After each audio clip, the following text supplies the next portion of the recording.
Today's reading is taken from Life Under Ice. In this book by Mary M. Cerullo, the pictures taken by marine photographer Bill Kurtzinger are shown and described. Due to the length of the book and our limited time here, I will be paraphrasing much of the book. That means I will only be reading parts and telling you about other parts. Please come into Willard to check it out and read it in its entirety. On the surface, Antarctica is a frozen desert, but beneath the sea ice lies a strange oasis, home to an amazing variety of animals and plants that thrive in sub-freezing water, sheltered by the ice that covers their home like a glass roof. Nature photographer Bill Kurtzinger has traveled to this frozen continent many times to dive in its chilly waters and learn about the creatures that are able to live in water that is as cold as it can get before you have to walk on it. His dives beneath the ice are adventures in science and in survival. For this trip, he takes a helicopter which drops them off 50 miles away from the edge of the frozen McMurdo Sound. He has 2 friends with him. When you dive in Antarctica, you don't just tumble off the side of the boat, or you might end up with a concussion. First, you must drill through 5 to 10 feet of sea ice. In the past, underwater explorers used chainsaws and dynamite to create diving holes. Today, divers use machine-powered augers to drill neat, round tunnels. Bill and his team land near a breathing hole left by a Weddell seal. The seal had found a crack in the ice, and with its sharp, protruding teeth, it chiseled a hole to reach the surface to breathe. This makes the diver's first task easier. All they have to do is enlarge on the seal's work. To prepare for his dive, Bill wriggles into his dry suit, a well-insulated dive suit that doesn't allow water to get next to his skin like a regular wetsuit does. The dry suit covers all of his body except his face and hands. He pulls on insulated gloves that look like giant mittens. Then he slips on his flippers and mask and lifts his dive tank. He gives his dive companions a thumbs up to show he is ready to go. As Bill drops down through the crack in the ice, he feels a little like Alice in Wonderland falling down a rabbit's hole.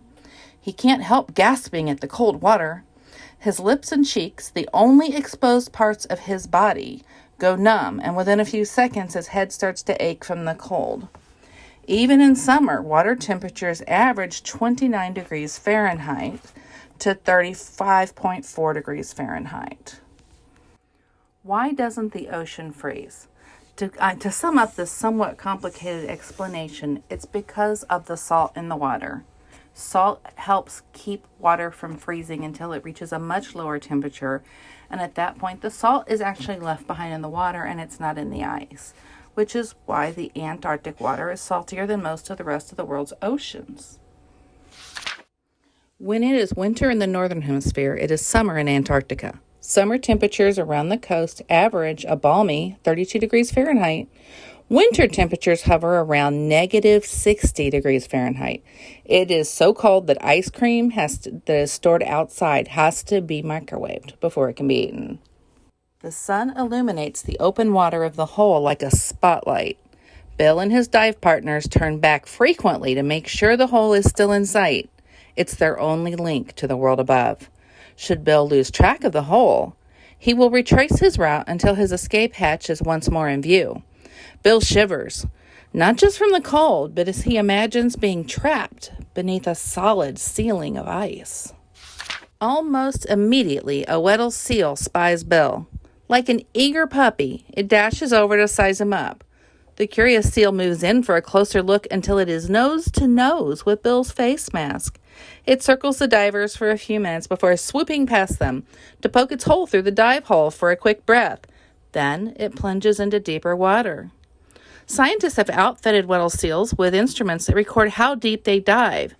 They usually dive to 650 to 1,300 feet, but they can descend to almost 2,000 feet in search of fish, squid, and bottom animals. They can hold their breath for over an hour. Bill stops a few feet above the ocean floor. It's a beautiful and haunting place, carpeted with sea anemones, sponges, sea stars, brittle stars, sea urchins, sea spiders, worms, and soft corals. It's as colorful as diving on a coral reef in the tropics, and Bill almost forgets how cold he is. As they swim along, Bill and his diving team are careful not to cause damage with their long flippers. Bill's diving team follows a slope down to a depth of about 120 feet. It's like taking a slow elevator down a 12-story building. Paul is a benthic ecologist who is diving today to learn more about sponge growth in Antarctic waters. He finds a giant sponge larger than himself, and while he measures it, Bill swims around him, capturing shots of his work. Paul is careful not to push too hard on the sponge for fear of damaging its delicate structure. After about a half hour, Bill's hands and feet have grown numb. His fingers are so stiff he can no longer adjust the focus on his camera, so he signals his partners that it's time to go up. They rise to a depth of 30 feet where they stop to allow their bodies to decompress for several minutes. Returning to their dive hole in the ice takes longer than they expect because distances in crystal clear water seem much closer than they really are.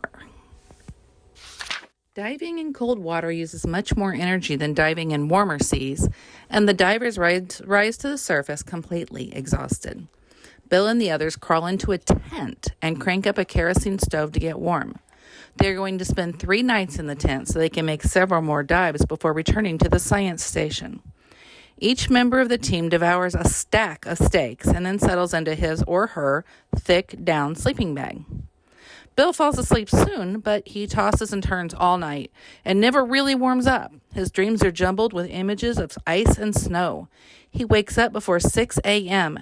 The sun is still as bright as it was when they went to bed, but it's freezing cold in the tent. The condensation from their breath has formed a coating of ice inside the tent.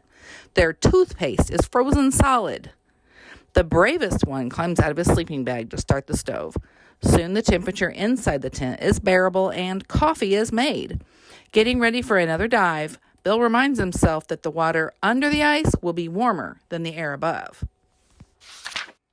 Bill has dived in all the seas of the world, but diving in Antarctica still amazes him. Nowhere else do marine animals face the challenges they have to contend with under the ice. Here, they have to swim in water cold enough to freeze their blood. It is dark for 6 months of the year, and without sunlight to fuel plankton growth, plant eaters have no food. Bottom animals risk becoming trapped in anchor ice. Air-breathing seals have to find holes just to breathe. Penguins sometimes commute hundreds of miles between their nesting sites and the sea to find food for their chicks. The Southern Ocean is like a giant food factory with conditions that are ideal for growing phytoplankton, which are microscopic floating plants which bloom in the water near the surface. These are eaten by shrimp-like creatures called krill.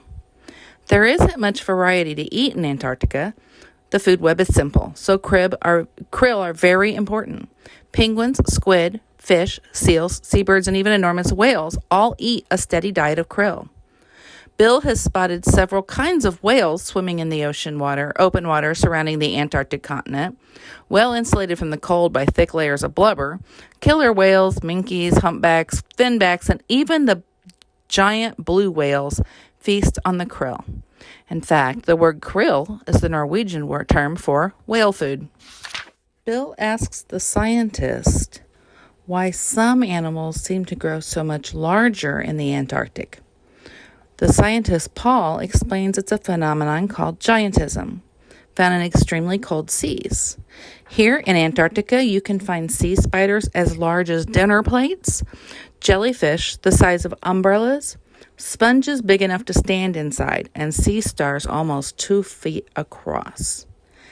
Maybe it's because the animals have found a habitat no one else wanted, so there's no competition for food or space, suggests another scientist. With less pressure from competitors and predators, they don't have to rush growing up, so they grow large, if slowly. Did you know that emperor penguins are the only penguins who spend the winter on the Antarctic ice? Penguins are designed for life in the sea and on the ice, which is fortunate since they can't fly. A streamlined body, paddle-like feet, and a layer of blubber beneath watertight feathers make penguins speedy and comfortable underwater. As penguins preen their feathers, they spread oil from a gland near their tail that waterproofs them. Feathers also help to regulate their body temperature on land. When penguins feel cold, they turn their backs towards the sun to absorb its warmth. They face the sun with their white chests when they want to cool down. Bill himself recalls a close encounter with a leopard seal. It happened on a day when Bill's camera wasn't working right. The flash attachment, called a strobe light, was misfiring, flashing on and off continuously. Bill was diving 120 feet below the surface, and there wasn't anything he could do to fix it, so he kept the strobe behind him where it wouldn't blind the scientist trying to do his work. Suddenly, Bill felt a tug on his strobe light. He turned around to come face to face with a big leopard seal.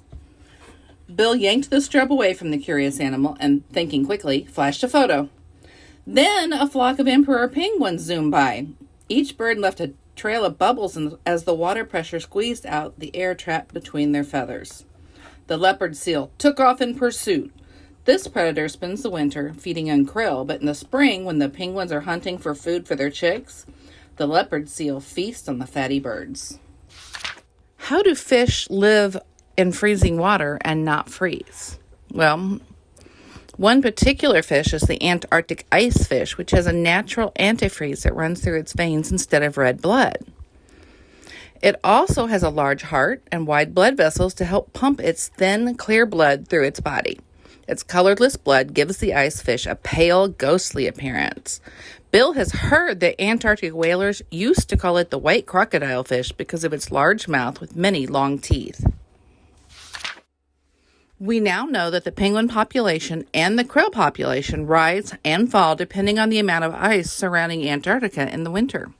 For nearly 30 years, Susan and Wayne Trivelpiece have been studying Adelaide penguins on King George Island near the tip of the Antarctic Peninsula.